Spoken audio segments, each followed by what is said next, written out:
My name is Gautam Singh and welcome to my channel believers academy. So friends, आज हम पढ़ने वाले हैं derivation of equation of motion by graphical method. तो सबसे पहले देखते हैं कि इक्वेशन ऑफ मोशन क्या है।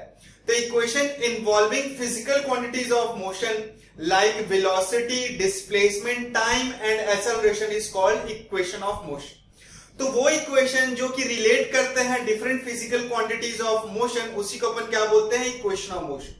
और याद रखिए, ये सारे इक्वेशन ऑफ मोशन तभी एप्लीकेबल होते हैं जब एक्सेलरेशन कांस्टेंट होता है। मतलब ये सारे इक्वेशन ऑफ मोशन आप कहां पे अप्लाई करेंगे, वो सारे सवाल में जहां एक्सेलरेशन क्या है, कांस्टेंट। क्लियर है? तो देखिए, पहला इक्वेशन ऑफ मोशन होता है ये v बराबर u प्लस at। देख रहे हैं, final velocity, initial velocity, acceleration and time को ये रिलेट करता है इक्वेशन। दूसरा इक्वेशन होता है s बराबर ut plus half at square. और तीसरा इक्वेशन ऑफ मोशन होता है v स्क्वायर बराबर u स्क्वायर प्लस 2as। तो ये सारे सिंबल का मतलब भी लिख लीजिए। v का मतलब है फाइनल वेलोसिटी, है ना। u का मतलब है इनिशियल वेलोसिटी, a का मतलब है एक्सेलरेशन, t का मतलब है टाइम एंड s का मतलब है डिस्प्लेसमेंट। समझ में आ रहा है? तो ये तीनों इक्वेशन ऑफ मोशन एग्जैक्टली आपको याद रहना चाहिए, और ये उसी सवाल में लगते हैं जहां एक्सेलरेशन क्या है, कांस्टेंट होता है। Very important. क्लियर है? और ये सारे सिंबल का मतलब ये होता है। तो चलिए अब देखते हैं कैसे इन इक्वेशन ऑफ मोशन को अपन डिराइव करेंगे बाय ग्राफिकल मेथड। पहला इक्वेशन ऑफ मोशन डिराइव करते हैं v बराबर u प्लस at। तो इसके लिए अपन तीनों ही इक्वेशन ऑफ मोशन डिराइव करने के लिए velocity versus time graph use करेंगे। और याद कीजिए, पिछले क्लास में हमने देखा था कि वेलोसिटी वर्सेस टाइम ग्राफ का जो स्लोप है वो आपको एक्सेलरेशन देता है, और एरिया अंडर ग्राफ आपको क्या देता है, डिस्प्लेसमेंट देता है। तो चलिए वीटी ग्राफ बनाते हैं। ये वेलोसिटी वर्सेस टाइम ग्राफ है, और ये ग्राफ बता रहा है कि बॉडी के पास कुछ तो भी इनिशियल वेलोसिटी u थी, और कुछ t टाइम के बाद उसकी अब वेलोसिटी हो गई है v। क्लियर? तो देखिए, ये डेरिवेशन करने के लिए आपको स्लोप का फंडा क्लियर होना चाहिए। तो स्लोप जो है, जो आप क्लास 11 में पढ़ते हैं, तो स्लोप होता है tan थीटा, है ना। दूसरे मेथड से भी बताऊंगा, बिल्कुल डरने की बात नहीं है। तो tan थीटा स्लोप बराबर क्या होता है, tan थीटा होता है। और आपको पता है स्लोप इस केस में आपको क्या देगा, एक्सेलरेशन देगा। मतलब एक्सेलरेशन बराबर tan थीटा। ठीक है? और tan थीटा की वैल्यू परपेंडिकुलर अपॉन बेस होता है। मतलब किसी भी राइट एंगल ट्राइंगल में जो tan थीटा की वैल्यू होती है वो क्या होती है, परपेंडिकुलर अपॉन बेस। तो देखिए, ये लेंथ कितना हो जाएगा, ये पूरा लेंथ v है, ये लेंथ u है, तो ये लेंथ हो जाएगा v माइनस u, और ये है आपका t। तो एक्सेलरेशन बराबर हो जाएगा v minus u by t। तो t इधर ट्रांसफर कर दीजिए, तो v बराबर आ गया u प्लस a। क्लियर? और देखिए, इसका एक और आसान तरीका है जो बिना ग्राफिकल मेथड से आप डिराइव कर सकते हैं, बाय डेफिनेशन ऑफ एक्सेलरेशन। तो एक्सेलरेशन का डेफिनेशन क्या था, change in velocity by time. तो ये आ जाएगा at बराबर v minus u and v बराबर u प्लस a। समझ रहे? तो क्लास 9th में आप ऐसे सॉल्व करते हैं, और जब आप क्लास 11th में जाते हैं तो इस तरीके से सॉल्व करते हैं। क्योंकि मैंने आपको बताया था कि जो स्लोप का कंसेप्ट है वो 11th में पढ़ते हैं, और वीटी ग्राफ में जो स्लोप होता है वो आपको एक्सेलरेशन देता है।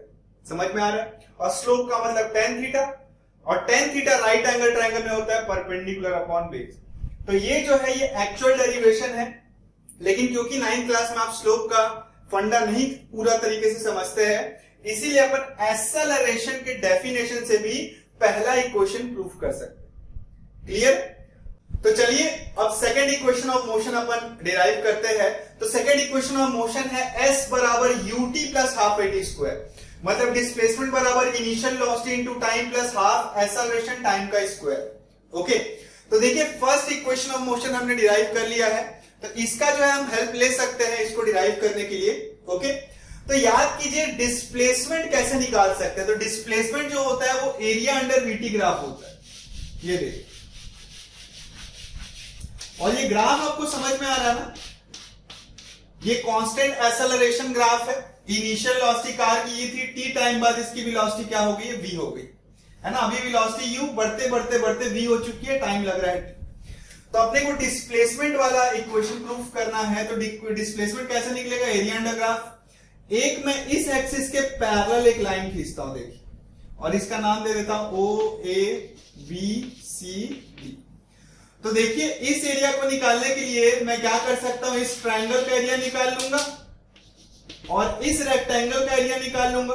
दोनों को जोड़ने से इसका एरिया आ जाएगा, समझ रहे हैं। तो डिस्प्लेसमेंट बराबर हो जाएगा एरिया अंडर VT ग्राफ। अब एरिया कैसे निकाले भाई, तो area of triangle ABC plus area of rectangle, है ना, अगर मैं इसको रेक्टेंगल समझ लूं तो ACDO। अब ध्यान से देखो, ट्राइंगल का एरिया क्या होता है, हाफ बेस इंटू हाइट। तो बेस तो टाइम के बराबर है और हाइट किसके बराबर होगा, थोड़ा ध्यान से सोचिए। ये v है, इसमें u घटा दोगे तो ये निकल जाएगा, है ना। ये पूरा v है, ये u है, तो ये कितना हो जाएगा, v माइनस u। तो ट्राइंगल का एरिया हो जाएगा हाफ बेस इंटू हाइट। और रेक्टेंगल क्या हो जाता है, लेंथ इंटू विड्थ। तो लेंथ है t के इक्वल और विड्थ है u के इक्वल, तो ये हो जाएगा ut। ओके, अब ध्यान से देखो, इस इक्वेशन में v कहीं पे भी नहीं, समझ में आ रहा है, v कहीं नहीं दिख रहा, लेकिन यहां पे v आ रहा है। तो v को आप सब्स्टिट्यूट कर सकते हो पहले इक्वेशन से। तो v बराबर क्या होता है, u प्लस AT, उसको यहां पे पुट कर दीजिए, है ना। v के जगह हमने क्या पुट कर दिया, u plus AT from first equation. तो देखिए u कैंसिल हो गया और s की वैल्यू आ गई ut, पहले लिख लीजिए, plus half t into AT square, दिख रहा है। तो इस तरीके से हमारा दूसरा इक्वेशन ऑफ मोशन भी डिराइव हो गया, जो कि है s बराबर ut plus half AT square. Clear? तो चलिए इसके बाद अपन आखिरी इक्वेशन ऑफ मोशन डिराइव करते हैं। तो चलिए third equation of motion derive करते हैं। तो थर्ड इक्वेशन ऑफ मोशन है v स्क्वायर बराबर u स्क्वायर प्लस 2as, मतलब फाइनल वेलोसिटी का स्क्वायर बराबर इनिशियल वेलोसिटी का square plus 2 times acceleration into displacement. Okay, तो देखिए फिर से अपने को डिस्प्लेसमेंट यहां पे दिख रहा है, तो फिर से अपन डिस्प्लेसमेंट ही निकालेंगे, जो कि एरिया अंडर VT ग्राफ है ना। इस बार लेकिन जो एरिया है वो थोड़ा अलग तरीके से निकालेंगे। इस बार area of triangle plus area of rectangle नहीं करेंगे, अपन एक ही बार में एरिया निकालेंगे। तो वो क्या दिख रहा है आपको, ट्रेपीजियम। तो अगर इसका एक बारी में आपको एरिया निकालना है तो आप एरिया ऑफ ट्रेपीजियम के फॉर्मूले से इसको निकाल सकते हैं। तो एरिया ऑफ ट्रेपीजियम क्या होता है, half into sum of parallel side into height. तो अगर ये ट्रेपीजियम है तो ये इसके पैरेलल साइड हो गया और ये क्या हो गया, इसका हाइट हो गया।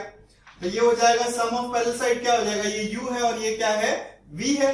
तो u plus v into height क्या हो गया, टाइम। अब ध्यान से देखिए, इस इक्वेशन में आपको कहीं पे भी टाइम नहीं दिख रहा, दिख रहा है। तो मैं क्या करूंगा कि टाइम को सब्स्टिट्यूट कर दूंगा। तो ध्यान से देखो, पहले इक्वेशन ऑफ मोशन से हमारे पास है v बराबर u प्लस AT।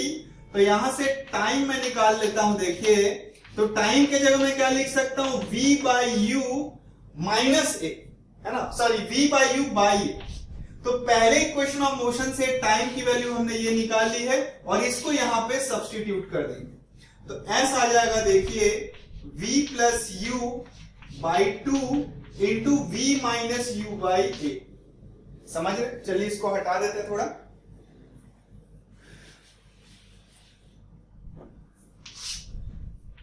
यहां v प्लस u बाई 2 था, सॉरी,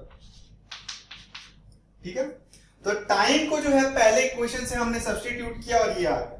अब ध्यान से देखो, a plus b, v plus u into v minus u, तो ये क्या हो जाएगा, v square minus u square.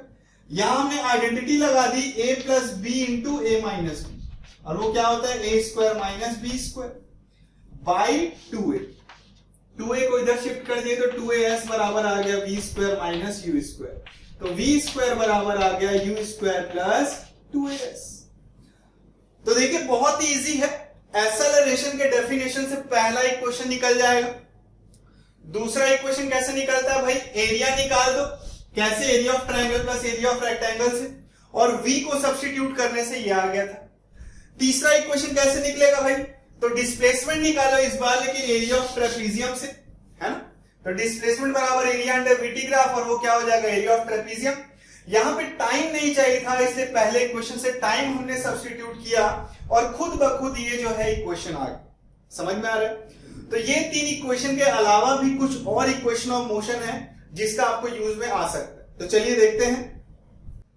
तो देखिए क्या क्या इक्वेशन आपने पढ़ा है। पहला पढ़ा v बराबर u प्लस at, दूसरा इक्वेशन पढ़ा s बराबर ut plus half at square, तीसरा पढ़ा